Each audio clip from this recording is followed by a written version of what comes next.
Good day, everybody. The Institution of Engineering and Technology welcomes you to join us today to discuss empowering to film and television creation. We're going to be looking at remote editing, storage, cloud dynamics, and really reopening of production due to what we've all just gone through in 2020 with the COVID-19. Today we're going to be having a global conversation with a few technology and creative leaders from around the world.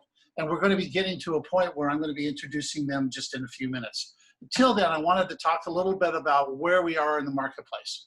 I'm Allan McLennan. I'm the Chief Executive and Global Market Technologist for PATM Media Group. I'm also a member of the Executive Board for the Media and Technology Network, or IAT.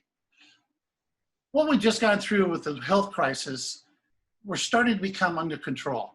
But we're really starting to look at how we're going to survive versus actually advance the business. Some companies have been able to navigate this, others haven't, and we're really trying to pull together overall how we're going to address it. In Los Angeles, within the PGA, some of the biggest discussions is really how do we get the crews back to work?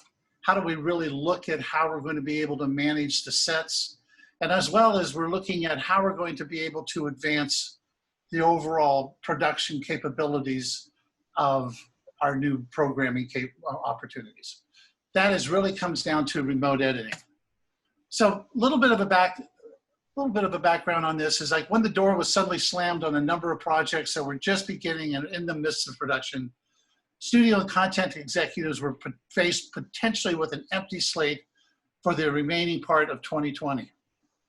Crews headed home, studio and project owners then renewed their interest in the petabytes of raw content, video stories that have been shelved or were in various stages of post-production that possibly could be invigorated. They were looking at how they could have access to it. And the cloud came into a very big support mechanism for all things within the production environment. Our new area helped tip and provide value discussion, visual discussion, but was seldom considered a part of the project's budget. Was video conferencing. Interesting about video conferencing is that nobody was really using it up until the pandemic hit. Once the pandemic hit, the ability to be able to share, like we're sharing today with you, a discussion or creative review of what was going on was very key. And that really wasn't something a part of the budget. Now it is. This also enabled editors to be able to creatively exchange ideas as well as look at projects together. So remote editing became very much more of a very needed and effective way. So for the last couple of years, production service providers have been working on virtualized remote production solutions, but they were often very risky. Everyone looked at this and really had a very difficult understanding on how they would move from their particular control rooms in or remotely. And it was also somewhat unstable. And if you're sharing any large data transfers, they could become very expensive. But now the M&E marketplace has shifted and is completely without borders. In fact, there's more than just the top three that are out there. Baidu, Alibaba, Movistar, Tencent, and others have set their minds and truly international entertainers are actively producing content and are needing to produce that content with remote editors around the world. And then, of course, then there are the hungry redistributors, Pluto, Zumo, Peacock, and Sinclair. But are the practicalities of shifting production and distribution to the cloud resolved or still a way to go, or before are fully capable? As we move to our panel discussion, how are we adapting to this new disrupted world? Is remote editing really be an accepted practice to meet the demands and appetite of the new need of programming? Well, let's take a look. Right now in theaters, and I'll go through this very quickly, there's 195,000 movie screens around the world, 70,000 of those in China, all of those closed. They have twice as much as the US. And even though US is the largest movie-going market, China being second, it is a situation that they do not have enough content to be able to fill their theaters, even though they're looking at going back and reopening with about a third of what their available seating. Here in the United States, AMC controls about a third of the US, 35,000, with 11,000 seats. And they have also, with Regal and a few hours, are calling it buffering, they're going to be reducing their seating by 50%. They're trying to keep themselves in the game. Box office receipts have already started to drop. The forecast for 2020 is going to be well over $17 billion lost.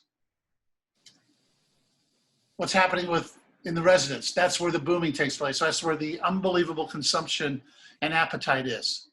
Right at the moment, the forecast as we're going to be moving forward is off the charts. Netflix is looking at $35 billion revenue, Disney 14.4, Amazon 10, AT&T, if they can get in HBO, settled at 8.9, and Comcast, Sky, and Peacock is just starting their game right now at 3.5. A year ago, no one would have predicted COVID's reach. But now it is a definite differentiator when it comes down to new models versus old models. The old Hollywood model can't scale. The new model has to have the remote capabilities that we're going to be talking about today. Give you an example. During the COVID hit, during March and April, we had a huge increase in viewership. But now it's starting to taper off. But the fact of it is that it's going to retain comfortably over 30% going forward. And it will stabilize at an increase of 10%, which is a very large growth area. So it's focused in the video content industry will probably recover more rapidly than any other segment of the economy as restrictions have been lifted and life returns to the new normal. Studios opened up in early June 2020, set new requirements, limited crew, and video conferencing and online collaboration has become an integral part of everything that we do within the industry as we're experiencing today. Today I have with me to start this discussion are 5 executives from around the world. These are very key individuals, and let me go through a little bit of their background. Ian Main is the technical marketing principal at Teradici. He's got over 25 years of technical and market expertise, and that's directly gained through complex real-time processing, telecoms, defense, industrial, and instrumentation. Ian joined Teradici in his first year of being founded as the chief science officer and has been with them for 15 years. Prior to that, he was with Spectrum Signaling. Ian knows his stuff. He definitely understands what it takes to really produce and really develop new types of platforms. Ian is based in Vancouver, BC. Yes, up in Canada. And we totally welcome Ian here today. David Rosen. David Rosen has been with Sony for 20 years and understands production. For the last 5 years, he's headed the Cloud Applications and Solutions Group within Sony's Professional Solutions of America. He and his team are responsible for creating and executing the go-to market strategy for CI, media platform, as well as the Sony managed services that run on top of it. His goal is to enable creative professionals, content owners, and broadcasters like yourselves to efficiently and optimize the use of their content throughout the life cycle, all the way through the entire ecosystem, all the way through from archive and to archive. No small task. David is based in Los Angeles. Stephen Talmy has been immersed in the intricacies of remote engagement for over 20 years too. He's currently CTO of one of the world's leading integrated management, storage, and remote editing platforms, EditShare. He brings countless projects to this conversation. Prior to EditShare, Stephen was with Cinemedia, Cisco, and DS. Stephen's based in London. Lou Wirth is the lead story editor for his firm, Wirth Productions. Lou is in the crosshairs of our topic every day. LW Productions provides full video production service from script to screen and has so for over 30 years, 30 of which is professional experience in television, film, corporate, and web video creation. This past year, as an example, he completed 3 documentaries: Moscone, A Legacy of Change for PBS, As They Were Angels, and Long Gone Wild for festival viewing. Lou's up in San Rafael, California. Welcome, gentlemen. Let's jump right into the conversation. Industry professionals reacted quickly to find creative ways to get to work once under the shelter in place. Are those creative solutions going to stick post-quarantine? David, I'm going to say yes. Yeah, we would say yes, wouldn't we? Yeah, well, let's talk a little bit about that, Stephen. What do you have to say?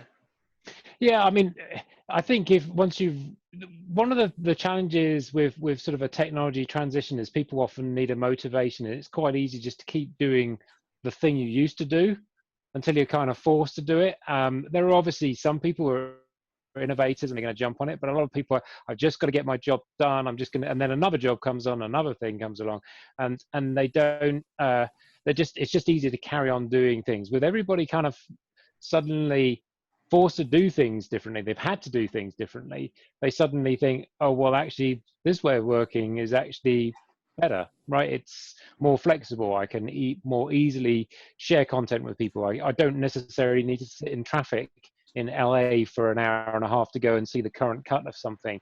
These things, you know, people are starting to realize, well, actually having had this moment, this pause, and been forced to do things differently, I think, yeah, I think these things are going to stick. I think people are going to want to, you know, they may go back to doing things the way they were for a while, but they'll have this experience and go, okay, well, actually, I need to feed some of this experience into it entirely.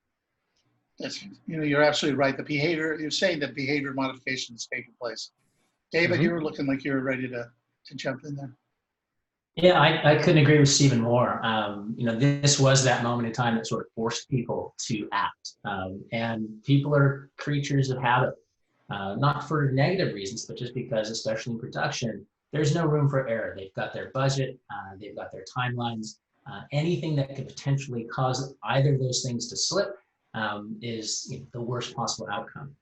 So they are very averse to change. And yeah, sure, there are those early adopters, like Stephen mentioned, but when you're dealing with large organizations that have a factory that is ultimately producing content, they're very cautious when it comes to changing anything on that quote unquote factory floor. In this situation, the floor literally fell out from beneath them. They had no factory to work on, and they had to very quickly respond. And as you mentioned, they found some creative ways to do it. And you know, I think what we're finding is there's a lot of benefits that are coming from that were probably unexpected. But with respect to will it stick, I'll tell you, a number of the larger customers that I've had conversations with have literally used these same two words across the board, and that is never again. Never again will I be in a situation where I cannot get access to my content and I cannot do what I'm supposed to be doing. And what is my charge as an organization to be done? And that concept of not being able to get access to your content and the tools that you need to access that content is a very serious concern to them. So I think a lot of the things that we've seen happen already are going to continue on to the future for sure. That's very interesting. Ian? Yeah, I would add, I completely agree. I think people didn't understand how much they value the flexibility of remoting. So, you know, the production side shut down, but the post-production side more or less accelerated because there was this need to get content into the households quicker. So, you know, we've got a huge number of band-aids in place, performance compromises, all sorts of things. And now the technology vendors have got all the alerts of what they need to do to make this idea of supporting the flexibility, which is what the whole production pipeline is looking for, adding that as a new tool and adding, you know, this comes to addressing all the band-aids that have been in place. So I think the stick is going to be a new improved production pipeline, which deals with the security aspects, which deals with the performance aspects, and also mitigates the risk of the next big disruption to any production. Yeah, I want to ask Lou a little bit about what his perception is about what's currently going on and how you see this shift taking place. I know that you don't use remote editing and you work with the sharing in and around San Francisco and Marin County and Los Angeles with FedEx. Right. Yeah. Well, the media comes from anywhere. I mean, it might be wherever the producer, I either get sent drives or I have to go to a Google Drive and download the media, but ultimately I'll end up working with local media in my own system. But to this issue, you know, I think, you know, editing is sort of driven by production, and when production shut down, editing could get by, and I did manage to continue editing at a much slower pace. But because it's such a solitary, in many cases, a solitary, profession, and you're in your suite by yourself, hopefully in most cases, or maybe a producer's in there with you. So it's not like it needed to shut down, other than the fact that there wasn't as much content available. So, I think for producers who were forced to go into a remote editing situation, they may have always been on the fence about it, and now had to do it. I think based on their experience, if it was a good experience, they would see the advantages of it and continue on with that. And if for some reason it wasn't a good experience, they may want to go back to another solution. In terms of production, I think, in the documentary and reality world, it's really going to depend on the subjects and the people involved in the shoots, because I have a doc I'm working on now. I just went back to shooting, and it's on the music industry. And there's certain professional musicians who would agree to an interview, but still many who will not. And so again, I think it's going to be a matter of personal choice in terms of who wants to be getting involved in productions. This is outside of obviously paid actors or people who want to work. Yeah, I think we're going to be able to get to this point during the course of this conversation, and that is, Lou, why I asked you to be with us today is because you're not using cloud, and because you're using what has always been the case of sharing files, sharing drives, whatever it might be, because of the security issues that have faced the industry. And I'll be interested to see during the course of this conversation what your perception will be as we move forward, especially with remote editing. But I want to jump to another question real quick, and that is, will this massive uptake in streaming drive a more open and flexible but efficient technology to really meet the demand? It's something right at the moment that we have such an overwhelming amount of interest in new content. Is remote editing going to be able to facilitate that? Ian? Yeah, I think there's all sorts of aspects to this. There's this idea of the talent access. So I think there's many components that are needed here in terms of openness. I think we need to have pipelines that are flexible. So I think these various components, the pipelines need to be adjusted for every particular use case. And these artists are now spread around, or editors are spread around, and they need to access these resources as if they were local without the friction of performance. So I think the interfaces need to be well understood, and the vendors need to get together to allow that pipeline to be built that's flexible for every particular use case. And at the end of the day, the editors need to access the resources wherever they are. And one of the things that you just identified is the sheer the efficiencies of the network and the cloud. So having that access to the cloud is critical. David, are you finding that to be just now the norm? It's certainly becoming so. I think everybody that's participating in this call right now has been playing around cloud for quite a long time and trying to pull the industry along with us. But I think it's no longer a game, and there's no people aren't playing around the edges; they're jumping full in. So I wouldn't say that it's 100% adoption, but we're definitely heading there. There's no question that we're going to see more and more production workflows follow what their distribution siblings have done, right? I mean, distribution is primarily handled in the cloud at this point, regardless of what that endpoint is. And I think one of the things to your question about will the rise of these streaming platforms further maybe cloud post-production and remote editing, I think one thing to bear in mind is they have a big challenge, and that is how are they going to keep viewers entertained? And the way they do that is by creating more and more content. This is a very, very different model than a theatrical release schedule where you're just putting out maybe 5 to 15 films per year. You have to be doing multiple series that are micro-targeted at various demographic audiences, which is totally distinct. And in order to shoot such a broad spray of content out there, you have to be creating it at as an efficient cost as possible.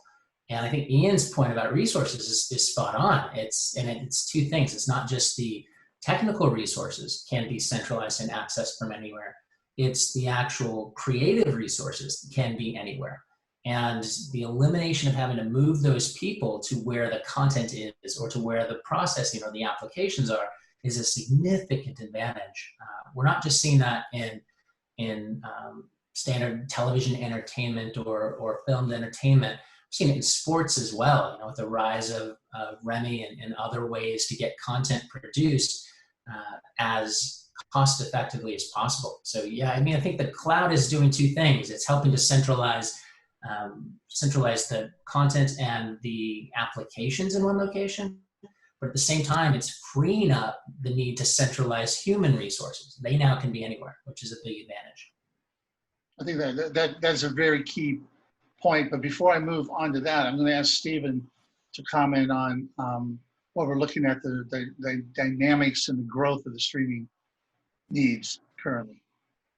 Yeah, I mean, I think I agreed with everything, and it is that whole idea of unlocking a talent pool that's out there that you don't need to bring them to the place is very, very, very interesting in terms of that opportunity. There's also a thing, in terms of accessing archives and accessing, material that you want to be able to use all the time, rather than just seeing as it's sort of like this thing that you've kind of just got hanging around on tapes and you haven't really got organized or used. And I think I always talk about an analogy of the way you look after your garage. There's one of two people. You either take all of your stuff, your paint pots, your bikes, your tools, and you just sort of throw it in your garage and leave it in a big old mess, or you put up nice shelving and label and organize everything. And that's a great way to archive things and know where things are to go and find them. And a lot of people, in the speed and the pace of production, they don't really look after the media as it goes into archive. They maybe don't really label it properly, and so it's harder to kind of go and find it and unlock it or use it, because it hasn't been well indexed. You haven't really put in the effort. I mean, some obviously do. Reality TV shows put a lot of effort into tagging content as it comes in due to the shoot ratios and trying to build a narrative out of something that's semi-real. But for scripted stuff, people maybe not doing as much of that sort of work up front, and they know they should do it. You should put things on the shelves and put labels on it, but in the speed of it, you throw everything in. But I think when you want to organize those kind of things, there are a number of things that cloud technologies or machine learning, AI technology, these types of technologies that can go through and see all that media and then start indexing and extracting media and extracting stuff from it. And I think that power for people who want to unlock the values of their archive. So if they're in the middle of putting out some sports content and they want to refer back to, say, a tennis match from 2 years ago where it was a similar shot or a similar, outcome, they can easily access that archive very quickly by having used these tools. And those tools are tools that are really hard to put on-prem. I've worked in organizations that have tried to bring machine learning and big data technologies into regular IT environments, and that's really hard. It's just people really struggle with the size and scale of what compute and what you need to do.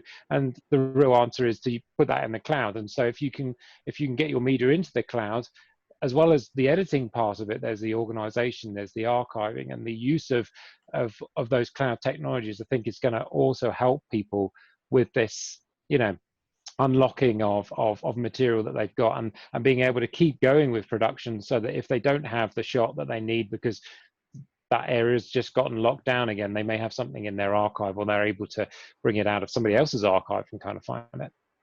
Well, you're touching like three different areas that I think are going to be key to really kind of discuss here. And that is, you're looking at that massive scale of, cloud workstation to be able to on-tap computing, to be able to have that access, as well as you're looking at the economics played there, because everything that you described has a cost to it, even though it's remote. It's not free. So being able to access from a cloud standpoint. But to stay on the subject matter that we started to, that David had raised, you really brought something up when it came to the challenges of moving a team together once you go to remote. So I'd like to just readdress it real quick with you, with David, with what are the top of mind challenges? I mean, is this something that is an executive down, or where does this lie, and what really are you looking to have to change? You know, I think it is important to have it be top down, and we saw that with what happened in March, right? Because there was really no alternative. But I'd say it was a collective effort. The challenge has been getting people to change their specific workflows. You know, maybe Lou, you can speak to this. If somebody came to you, you know, you are a creative professional, you are an expert in what you do. And if you had somebody else come in, you know, maybe from IT or maybe from, you know, the CFO's office saying, hey, we've got a better way to do this. It's going to save us some money. I'd like you to change the way that you work in order to meet some of our objectives. And it's going to be different, but you'll get used to it. You know, Lou, and feel free to respond to that. I would imagine there's going to be a visceral response to that. It's like, listen, I know how to work the way that I work. If you want this to get done on time with the quality I'm used to doing it, here's how I'm going to do it. Yeah. Maybe Lou, is that an incorrect statement? No, I think you're right. I mean, you know, whenever, you know, somebody wants to come in and change things, especially when you're an old dog like me, you're going to sort of, you know, be a little resistant to it. Maybe that's just instinctual. But, you know, in terms of remote editing, if somebody came in and said, hey, we've got a client in, you know, in LA that, you know, is set up, and if I had the technical ability to do it, I mean, the editors want to edit, they want to keep working, so they're not going to turn down work if, you know, the workflow, you know, because in the end, you're still creating content and you're still able to be creative. So, you know, how you're accessing the media, I don't think is such a dynamic shift in your workflow that you would be, you know, as resistant as somebody coming in and saying, we need you to cut on Final Cut X versus, you know, Avid.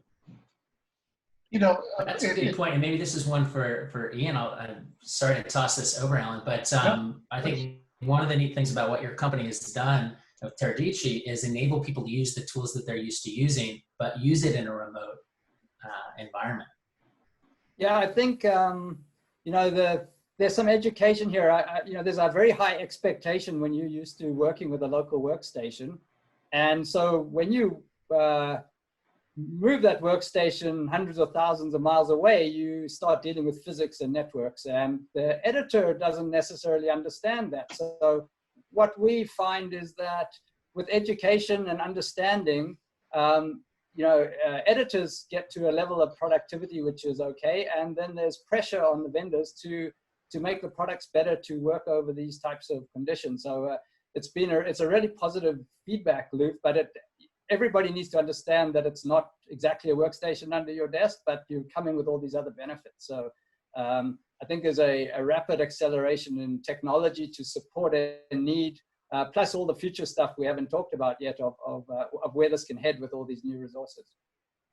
You know, one of the things that you all three bring up, and that is that collaborative effort, that collaborative need, and being able to have that exchange.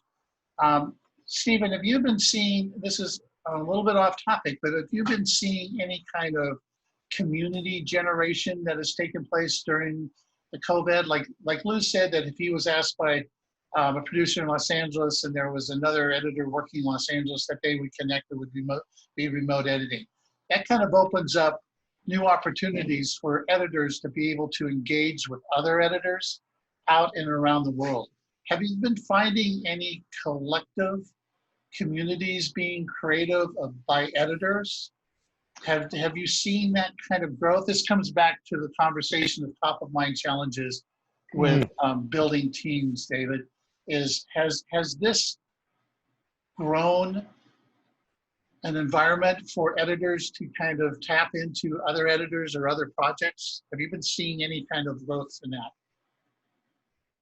From our perspective, I don't think we've seen a huge amount of it, but I expect it to start to happen.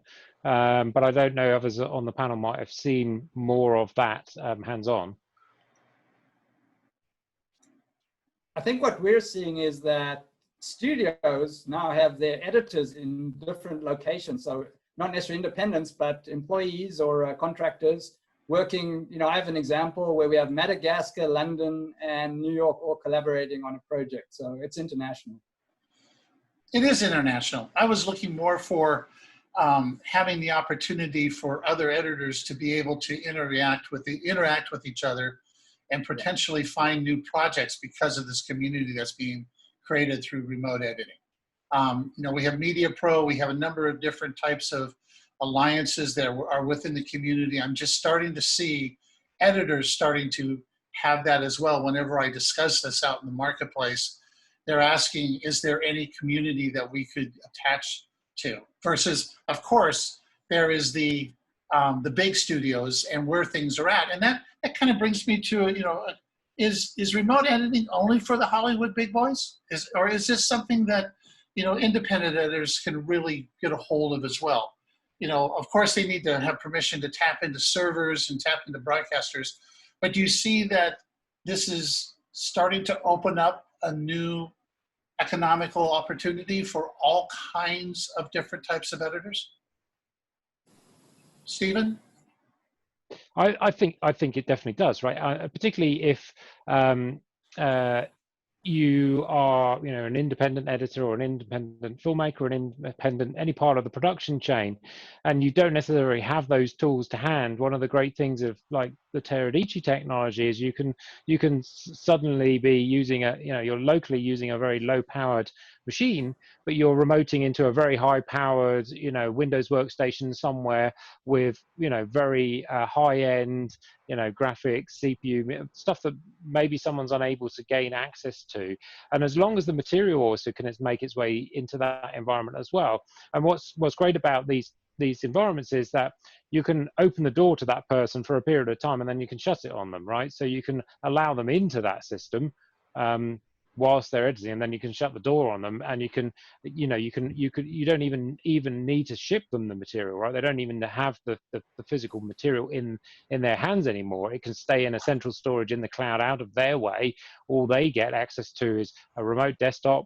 You know, they can edit the material there, and when they're done, you shut the door. They don't need to be using that anymore. And so I think that is quite exciting for people who want, you know, maybe either missing the opportunity to get hold of the material because they're just not in that location where the material is being generated, but also, you know, maybe just don't have the resources, you know, to hand to do it. But if they could connect in through an internet connection to somewhere that has all that resource, then I think that's very powerful. You know, I see quite a few, you know, people making films and making you know, documentaries and other stuff, and also in corporate as well.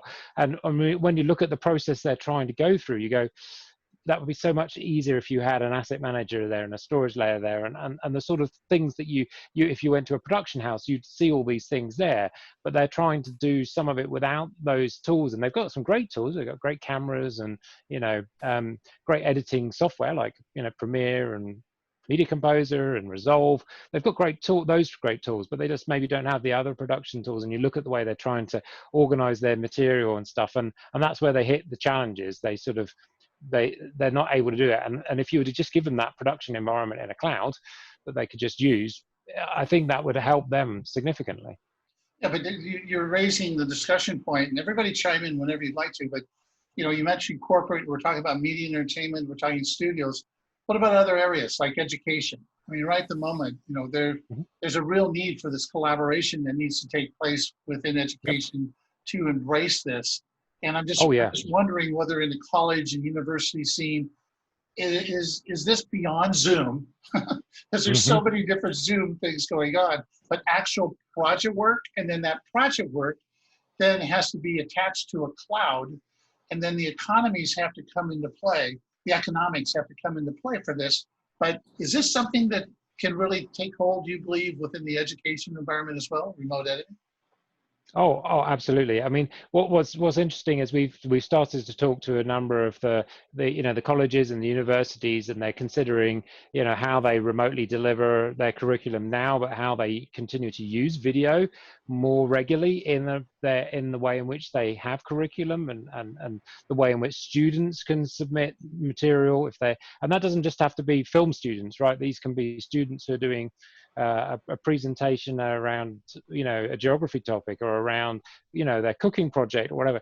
Being able to use video as much more as part of the educational part is becoming really important. But what these educational institutions are kind of realizing is they don't really have the tool chain to do that. And again, that tool chain is hard for them to get hold of. It's difficult to justify the investment, but having a cloud system they can just turn it on and use it, I think really helps them. And because they suddenly realize, well, there are people on YouTube who are doing educational stuff, and their production values are high, much higher than I can, if I'm just a regular lecturer, talking to a camera is probably a bit odd to me. But then also, editing and making it interesting and engaging and multimedia, and bringing in different sources of video from different places so that it looks professional, because they're being compared to people who are professionally, or these semi-professionally creating very high standard content out there, educational content.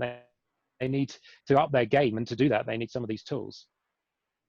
Ian, do you have something on that? Yeah, I think education there's what's great is we're seeing a range of tools, from lightweight to full-featured products on the cloud. So you get choice there. But the virtual workstation side of it is interesting, because of course, to 24/7 have a dedicated virtual workstation in a cloud for one user, the economics are tough. But when you start pooling these resources and have shared resources, you now distribute that cost across the environment, and you just need a few workstations to support a big school, and the economics are there. And now the students also get to work on latest and greatest technology, which is an incentive for them, rather than education is always suffering the finances. So I think the pay-as-you-go component for cloud-based resources is very appealing to education. One of the things that David, you've been, C has been really, it's amazing how many different editors or attendees can participate with C. Is this something that you're also looking at with that platform, to be going into education? Yeah, so we haven't had a huge presence in that market up until maybe 24 months ago, where our group within Sony that calls upon education really started to become more active with C. But yeah, we have a number of universities that use us for really much more in their media and communication schools, where they have people that are supposed to be putting together projects that will ultimately be reviewed.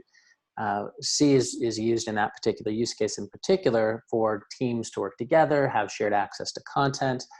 They can create basic edits, they can integrate it with their NLE of choice, but then they can submit their homework to their teacher. And they've got all of the kind of frame-based annotation and commenting and feedback, which is important. And the instructor can give them real-time feedback. They can be watching the same video at the same time while they're talking, and Right. really have that collaborative real-time experience, which now more than ever has become so important when people can't be in the same room.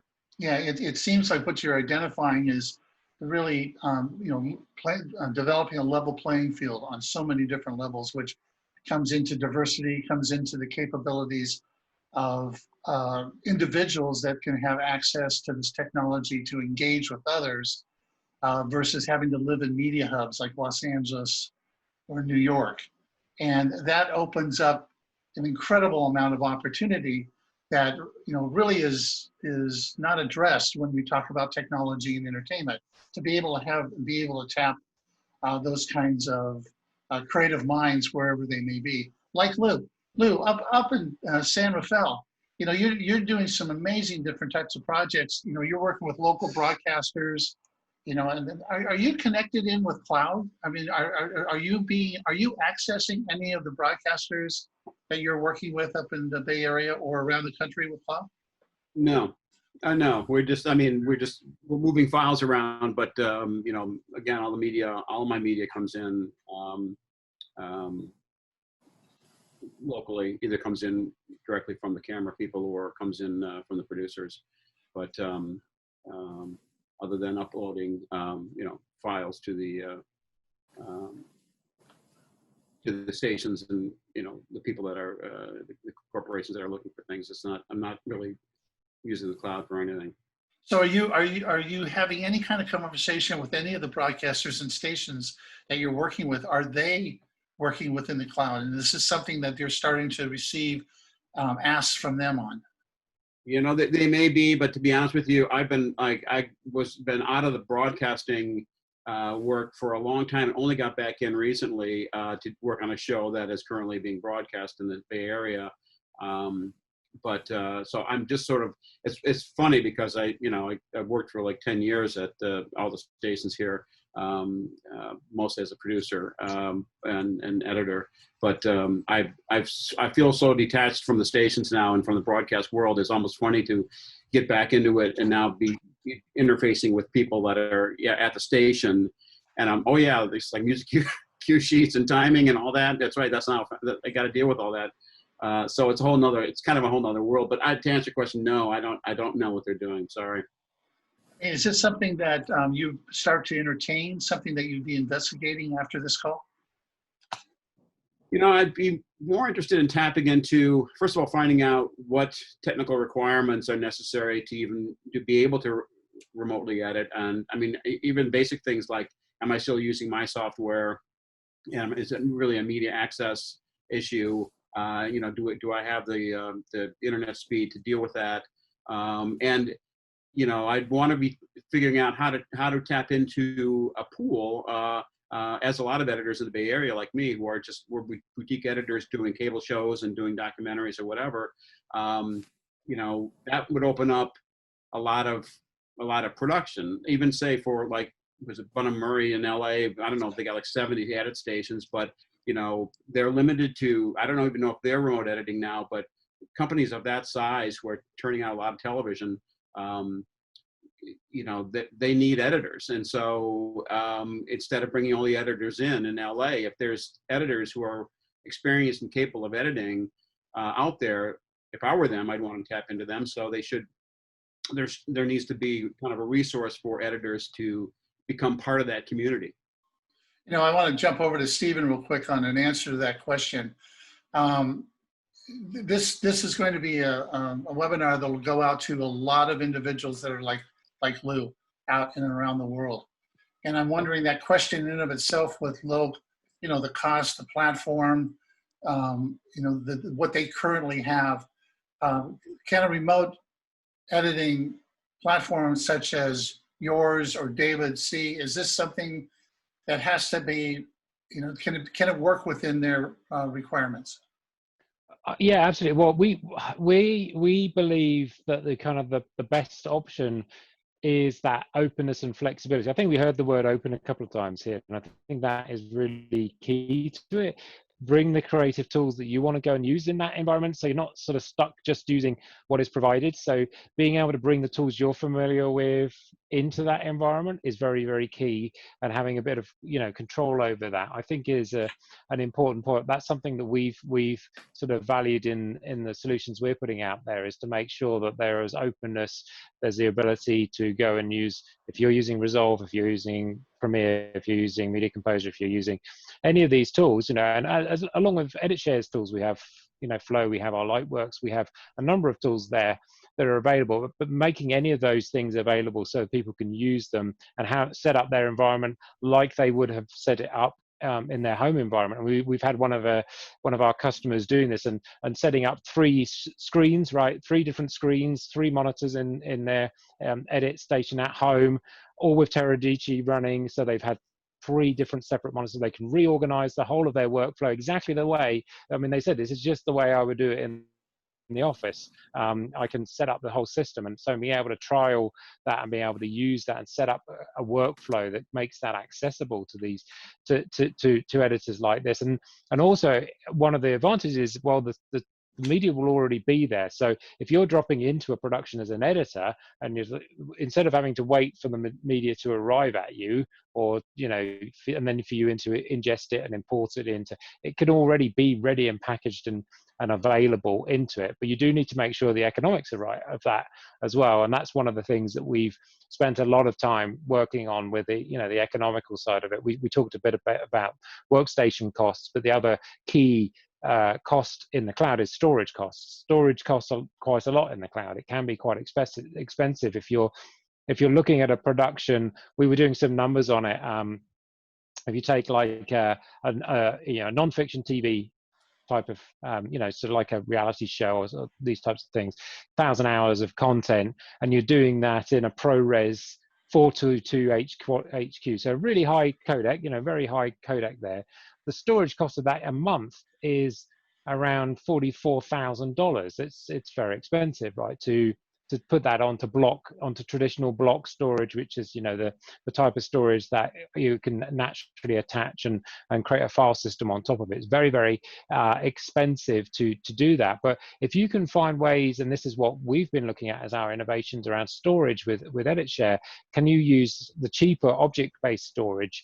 So instead of that 44K, you can look at something more like 10K, right, to store that per month, and that's significant cost reductions. And that was a very high end. If you're shooting in an XDCAM 50, then the block cost is maybe 1,300. But if it's object storage, it's just 300. So the dynamic of being able to use different storage tiers, I think, is going to be key for people to be able to do that. And that's one of the innovations that we've been driving really to help solve the problem. I think the workstation management and the access to it was really well solved by Teradici, along with the Teradici management consoles and ability to manage users and give them access to something for a period and then take it away.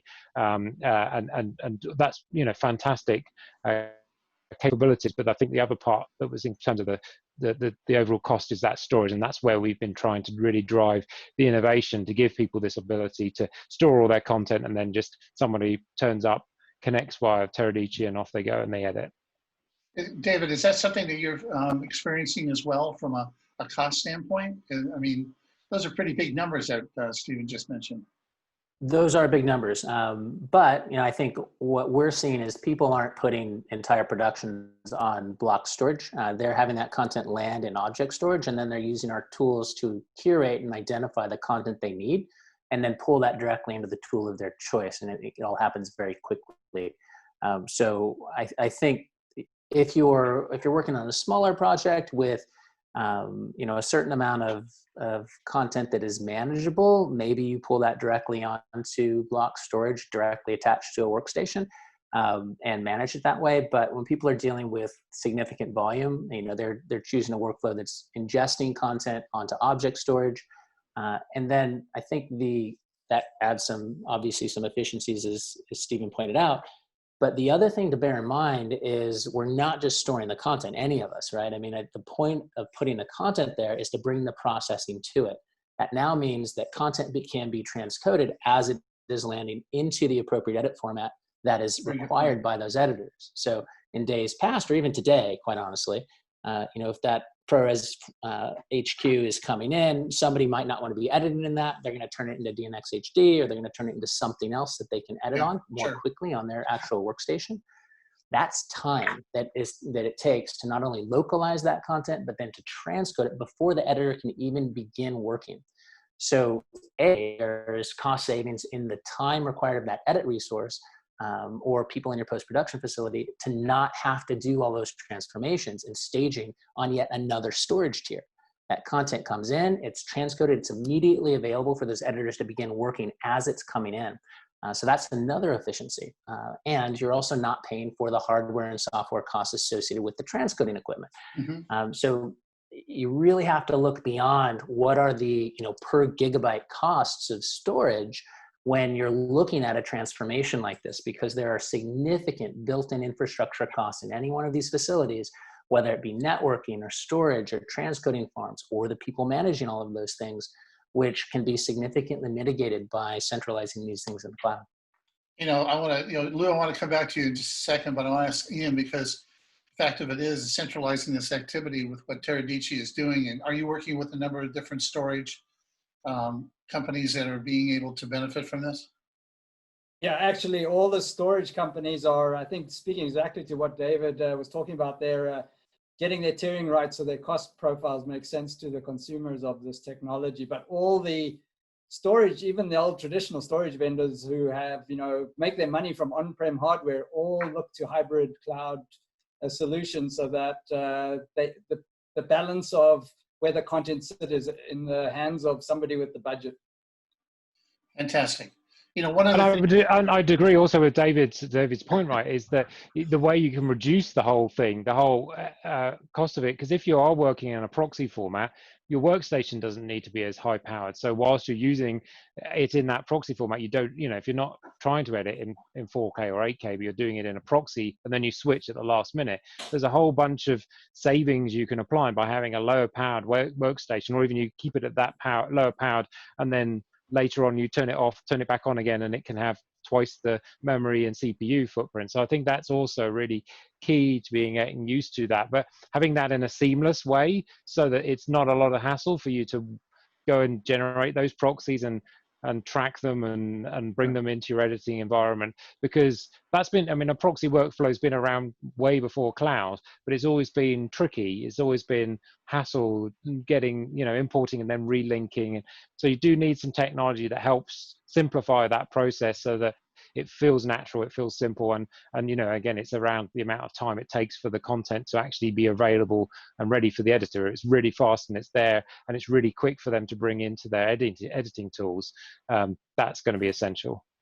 Can I ask, yep. if I could, what you guys, I'll just ask the panel, how different is a remote editing experience from going into an edit house that has, say, 8 edit suites and they're all sharing media from like from EditShare, EditShare? How different is the experience for the editor? And the other question is the majority of this remote editing being done with proxies, or are there editors actually working with 4K and high res HD and 422, or is it a proxy environment? It's a real blend of both, really. In honesty, that's what we've seen. We've seen people doing a full proxy edit, people working on very high-end content. It gets very hard to get the streaming throughput and the low latency at the higher bandwidth. But we've had experience people using XD cams, a normal HD type style things, HD cam 50 there, really easily, no problems on it. But then we've gone up to those pro resolutions. So, it tends to be then the costs of it, the economics of it, start to stack up if you go into those high res. So I think it's a bit of a blend, and that's why with what we're trying to do at EditShare is give people that blend so that they can easily switch between a proxy or the high resolution and that. Did everybody just freeze?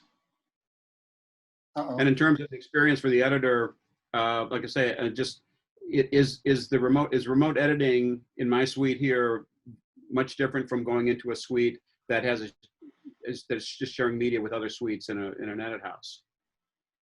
I wouldn't say it's much different. It's not significantly, right? And that was, the innovations, when you had things like Teradici, where you really get, it does feel when you're using it, it does feel like you're editing locally. You don't really notice. You kind of except for the fact that usually I'm running a Mac and I'm connecting into a Windows workstation, which feels a bit odd. But other than that, it's kind of, okay, well, I can't tell any difference. I can lay things. And that's what our customers are saying to us, all of those features that are there, high resolution playback is great. Streaming is great.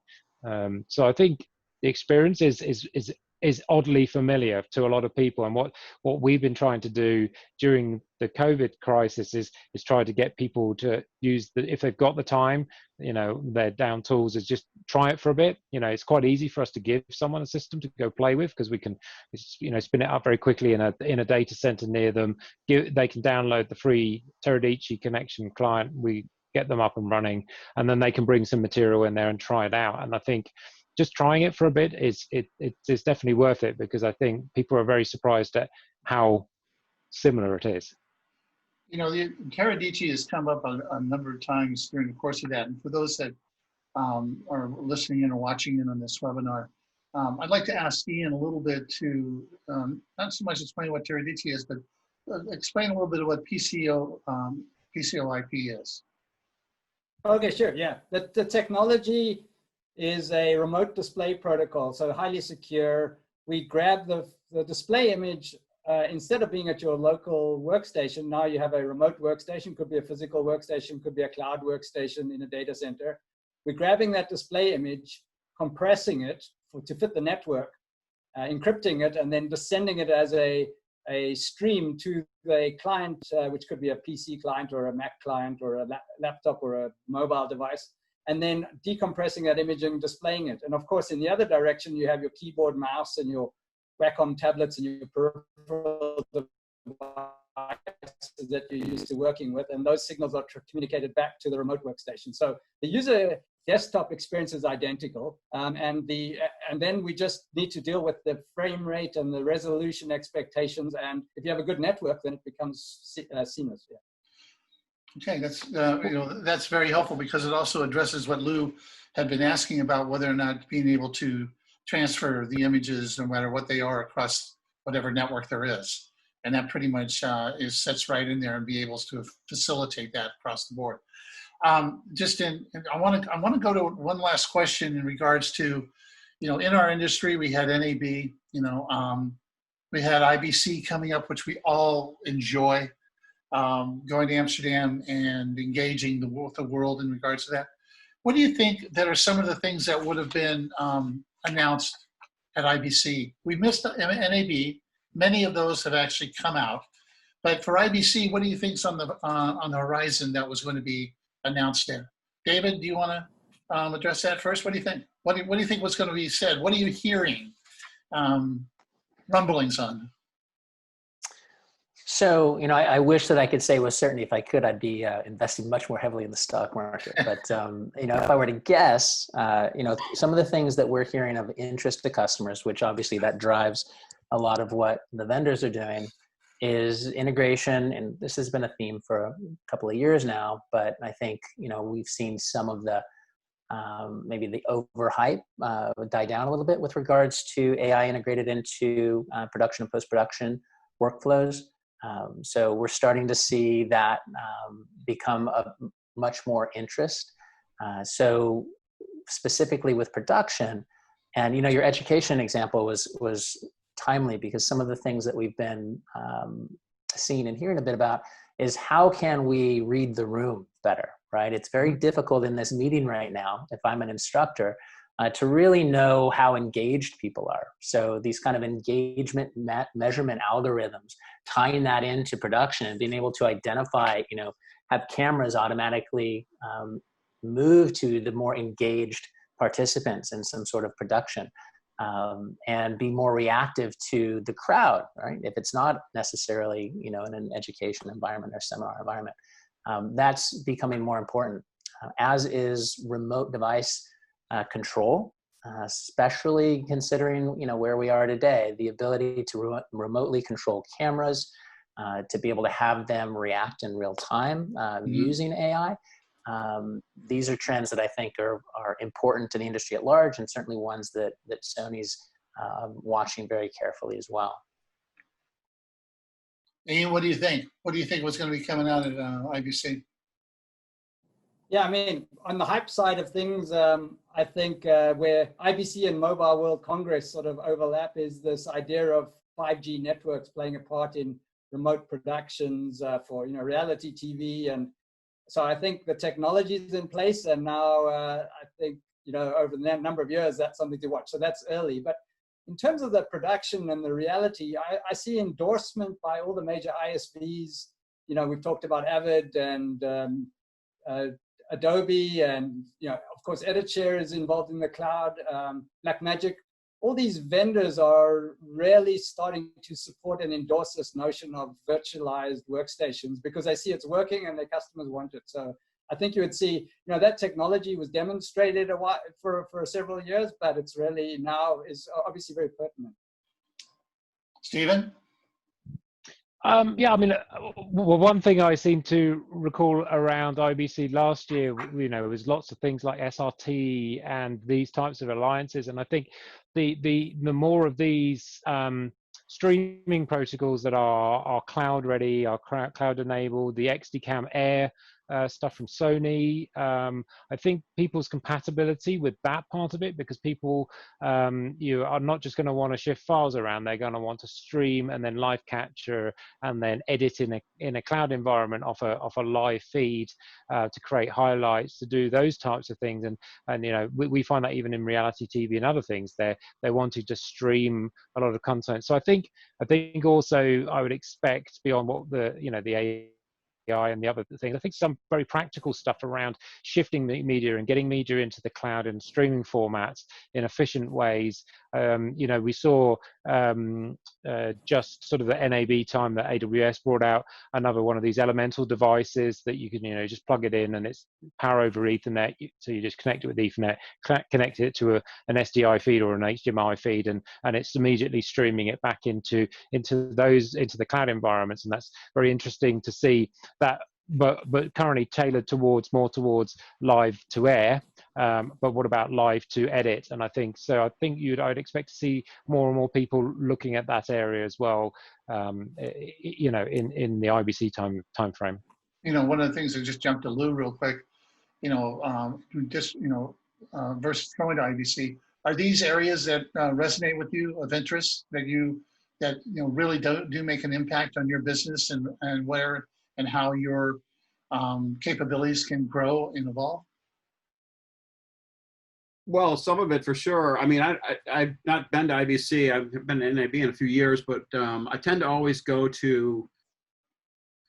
I go into all the production gear booths. I see what's the latest cameras, and I feel like the continuation of